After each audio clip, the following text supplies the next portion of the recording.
Now, during the rakia tasting, I will explain you what is the rakia culture as general, what it's the second one rakia that you're going to taste is from grape variety, which you know already. The name of this grape variety is Tamyanka. Just to remind you, that was the second white grape variety that you had tasted when you had wine tasting.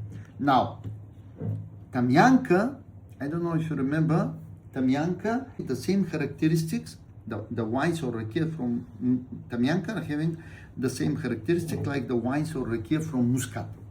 Of course, we are producing here in Bulgaria also rakia from Muscat, from the French grape variety Muscat, but also some wineries, there are not many, but some wineries are producing also rakia from Tamyanka. What is specific for the rakia from Tamyanka? Rakia from Tamyanka, it's having intensive aroma of exotic flowers, same like the wine. You could find rose, bergamot, jasmine, but the flavor is strongly fruity, very fruity flavor, very strong flavor, with a ripe apricot, ripe peach, and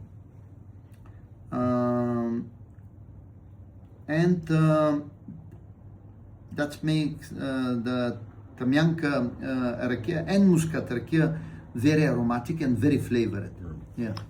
Yeah, because I'm definitely pulling the apricot in that. Apricot is very specific in this rakia.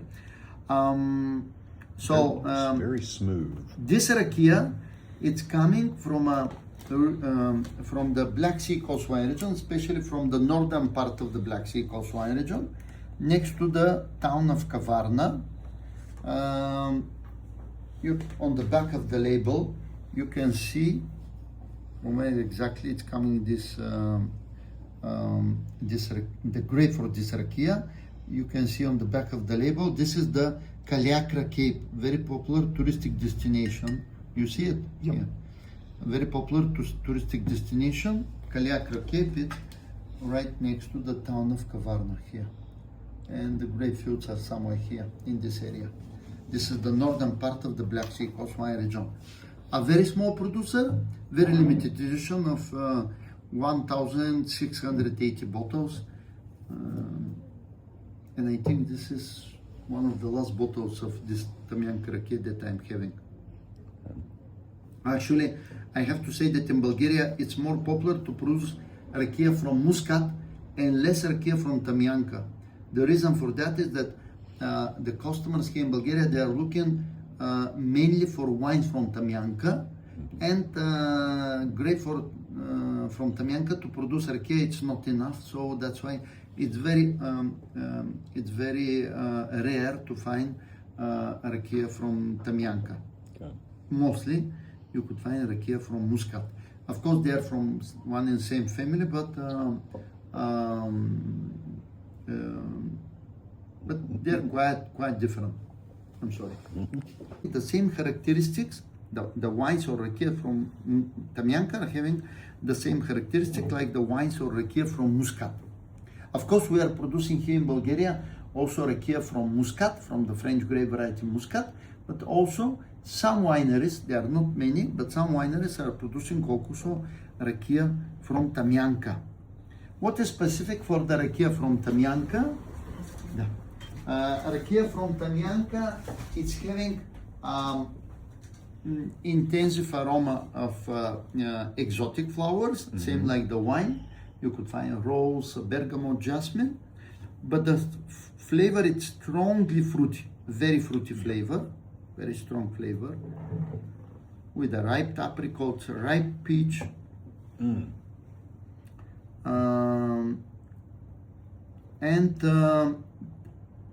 that makes the Tamyanka rakia and Muscat rakia very aromatic and very flavored. Yeah. Yeah, because I'm definitely pulling the apricot in that. Apricot is very specific in this rakia. It's very smooth. This rakia, it's coming from the Black Sea coastline region, especially from the northern part of the Black Sea coastline region, next to the town of Kavarna. On the back of the label, you can see where exactly it's coming. The grape for this rakia. You can see on the back of the label. This is the Kaliakra Cape, very popular touristic destination. You see it? Yep. Yeah. Very popular touristic destination. Kaliakra Cape is right next to the town of Kavarna here. And the grape fields are somewhere here in this area. This is the northern part of the Black Sea coastline region. A very small producer, very limited edition of 1,680 bottles.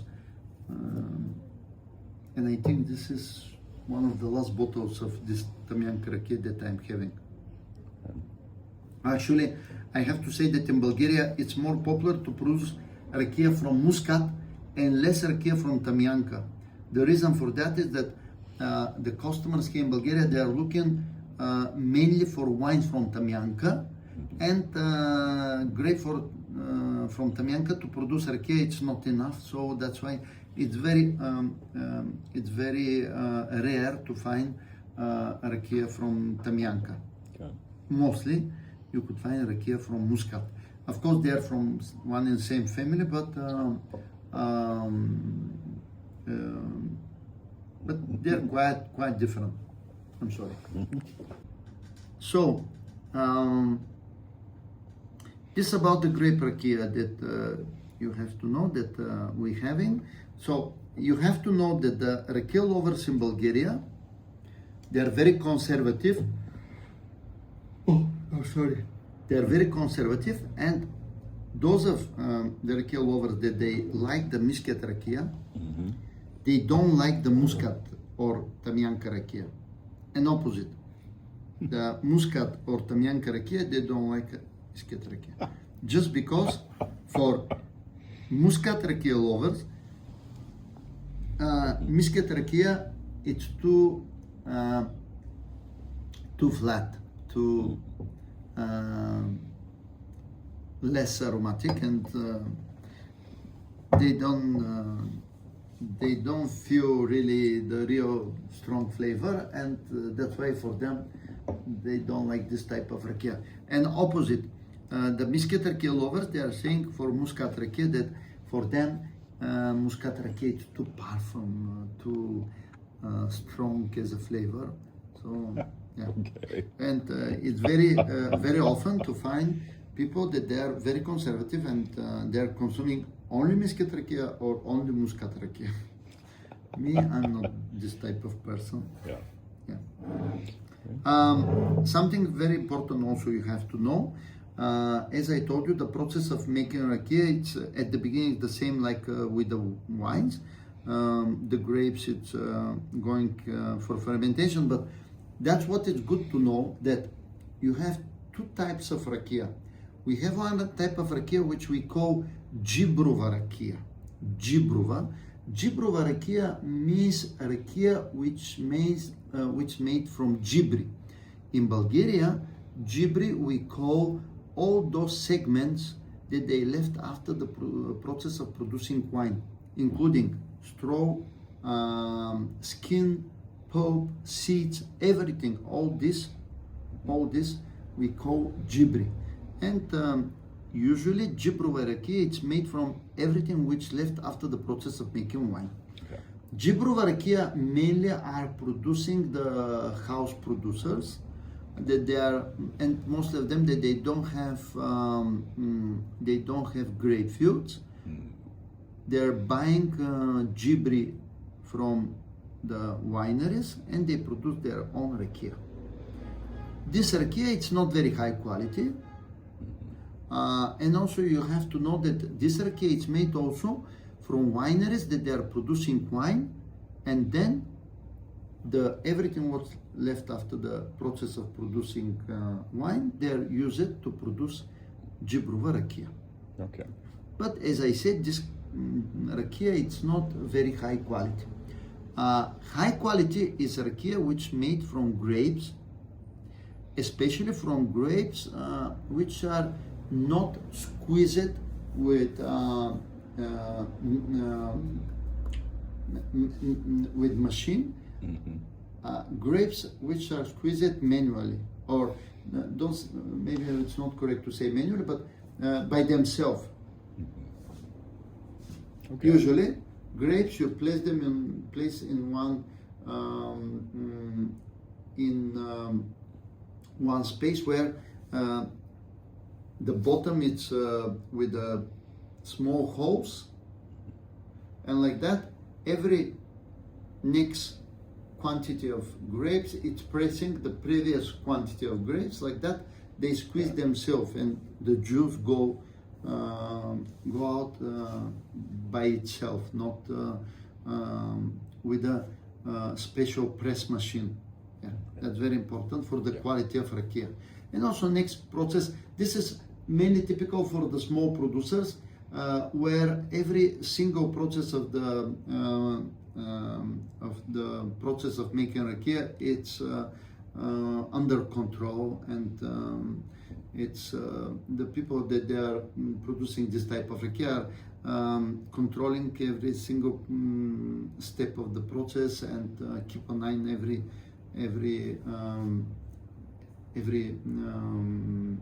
every detail.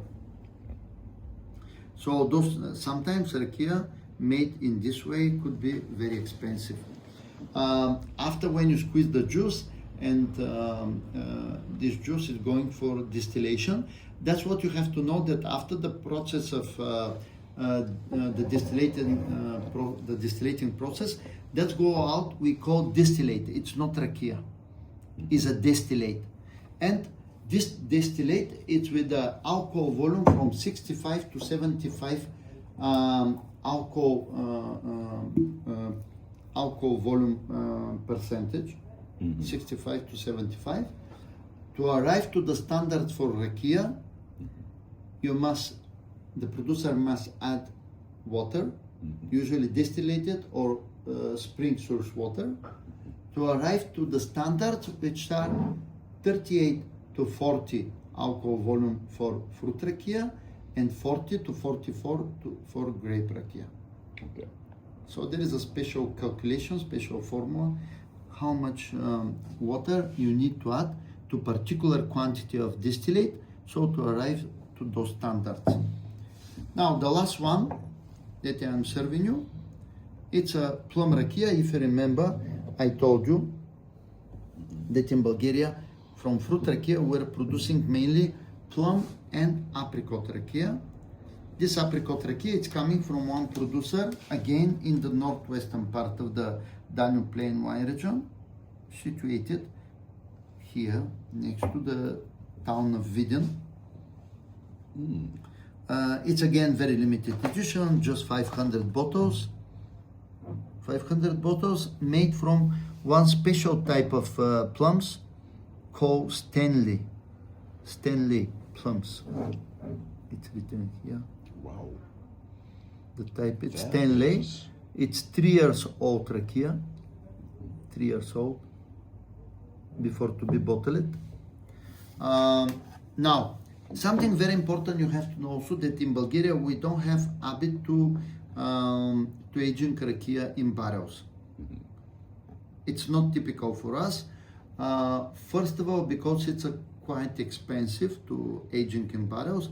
Secondary, because, and this is the funny part of the question, that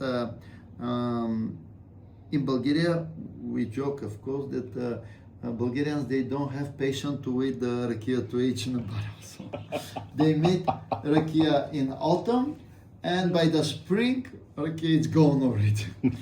Yeah, so this is, nobody is waiting for to aging in barrel. Yeah.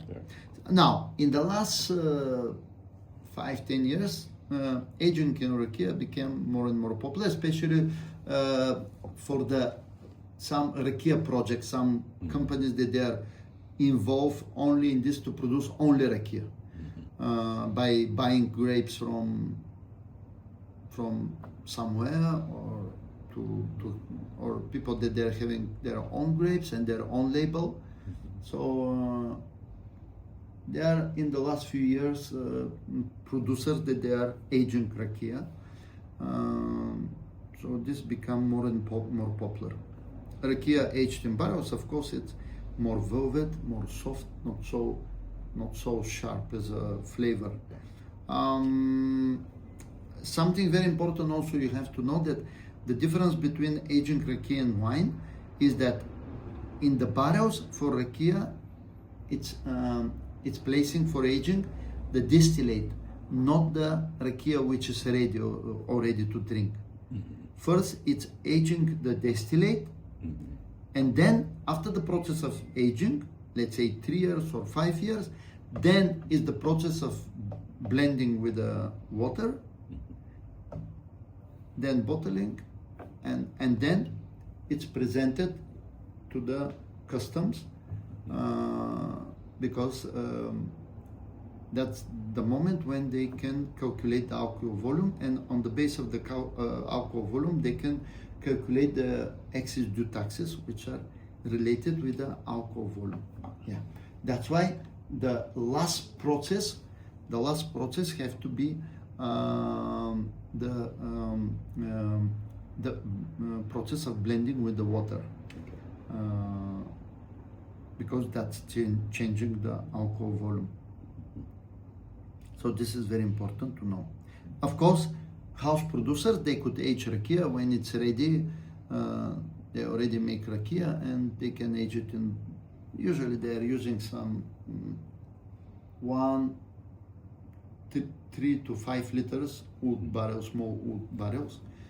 But maybe 3 to 5 liters small wood barrels to aging Rakia for some special occasions, not for business. By the way, house producers are not allowed to selling Rakia.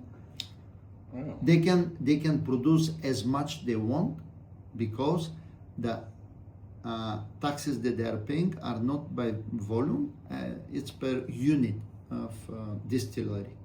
So in every village there is most of the distilleries are common of the society, and the producers that they are house producers that they are part of this society are sharing the annual taxes that they are for this particular unit. So that's why they could produce as much as they want, but they are not allowed to sell it because the penalties are very serious. Of course, some of them using the social networks are playing smart, and sometimes you can find a picture of Rakia with the announcement, okay, for those of you who would like to get Rakia, I make a gift, but you have to pay the transportation, which is quite high. Where there's a will, there's a way. Yes. Absolutely. Yeah, so yeah, but that's very, very rare. Yeah. Very rare. Okay, just a short break. If you like to stop now. Yeah. Pairing of Rakia and food. First of all, you have to know, that's the most important, that always we are consuming Rakia as an aperitif, or at least this is part of our tradition. Now you can consume, of course, Rakia and do it as a digestive, but part of our culture is to consume Rakia as an aperitif. And Rakia, that's what the Rakia lovers believe, should be consumed regarding the season, and pairing with the food regarding the season. Now, the pairing that I am presenting you now, it's not typical for this season, it's typical for the winter season. Because winter season, in our tradition, it's to consume Rakia with all type of pickled vegetables. Not only with cucumbers, but also with pickled cauliflowers, pickled bell peppers, pickled cabbage also. And that was very traditional before the supermarkets changed to conquer our country and to offering tomato and cucumbers all time in the year. Now, at that time, in the winter time, Rakia could be also served warm with a teaspoon of honey on the bottom, boil the honey, and then adding some Rakia, boiled, and that's perfect. Consume with pickled vegetables. Now, at that period of the year, in the spring, that's the time when are going out all type of green lettuce. And in Bulgaria, we are producing a lot of green lettuce, different types of green lettuce, and that's the time when the best combination for rakia is the green lettuce salad. All type of green lettuce salads, like green mixed lettuce salad with green onion, with radicchio, with maybe later on in the month of May with cucumbers. Of course, top it with olive oil and olives, and normally adding fresh feta cheese. That's the time when, in the time of fresh feta cheese made from goat, cow, or sheep milk. Cheese not aged in more than 7 days, something like that, like mozzarella. And rakia could be chilled, could be cold. Could be cold. Chilled rakia must be during the summertime when it's very warm. And the best combination for that period of the year, it's Greek style salad with a fresh garden, nice tomato, cucumbers, roasted bell peppers also, that's very typical for us. Of course, a little bit onion, olives, top it with olive oil, and of course aged feta cheese. Aged feta cheese. So this is the best combination for rakia summertime. I don't have conditions here to serve you salad, so that's why we continue even in the summertime. I'm continue to offering rakia with pickles. But you have to know that this is more typical for winter time. Yeah.